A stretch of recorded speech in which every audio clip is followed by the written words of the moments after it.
Hello ছোট্ট বন্ধুরা, সবাই ভালো আছো তো? আজকে গল্প বলবো উপেন্দ্র কিশোর রায়চৌধুরী নরহরি দাস গল্পের নাম। পড়ি তাহলে। যেখানে মাঠের পাশে বন আছে আর বনের ধারে মস্ত পাহাড় আছে, সেইখানে একটা গর্তের ভিতরে একটি ছাগলছানা থাকত। সে তখন বড় হয়নি, তাই গর্তের বাইরে যেতে পেত না।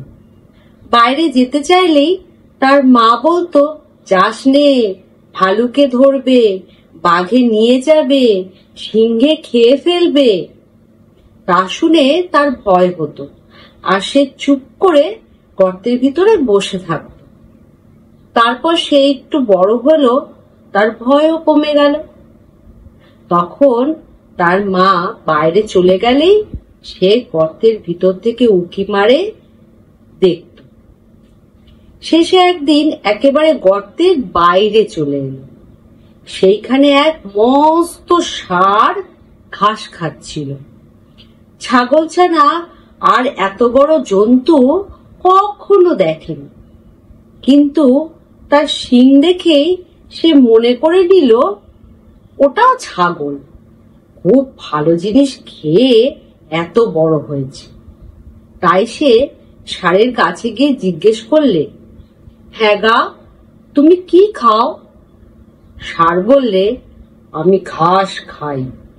ছাগলছানা বললে, ঘাস তো আমার মাও খায়, সে তো তোমার মতো এত বড় হয়নি।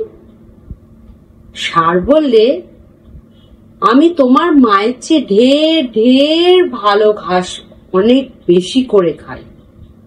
ছাগলছানা বললে, সে ঘাস কোথায়? ষাঁড় বললে, ওই বনের ভেতর। ছাগলছানা বললে, আমাকে সেখানে নিয়ে যেতে হবে। একথা শুনে ষাঁড় তাকে নিয়ে গেল। সেই বনের ভিতরে খুব চমৎকার ঘাস ছিল। ছাগলছানার পেটে যত ঘাস ধরল সে তত ঘাস খেল।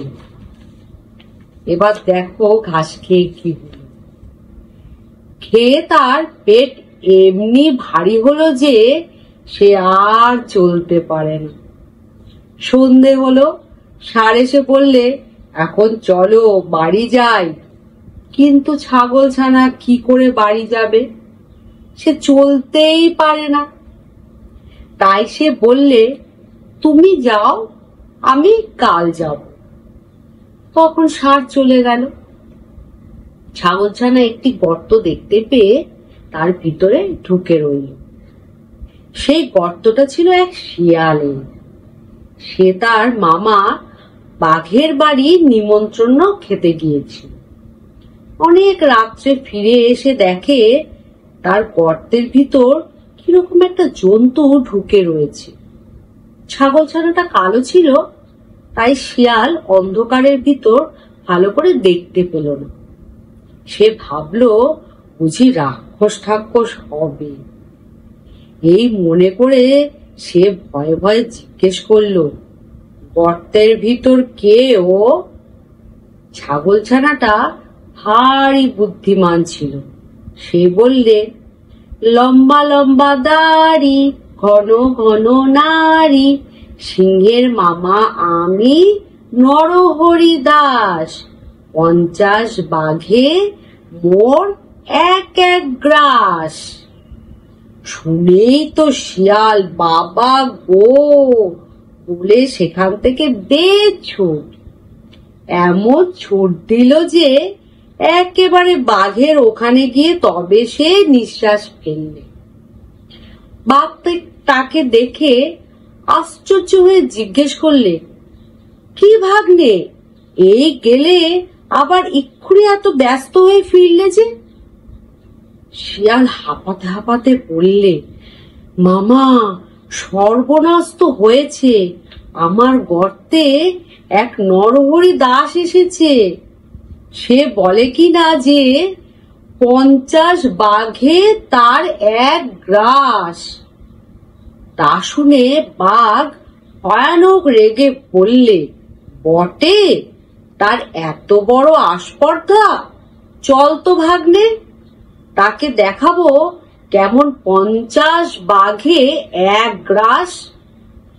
শিয়াল বললে, আমি আর সেখানে যেতে পারবো না।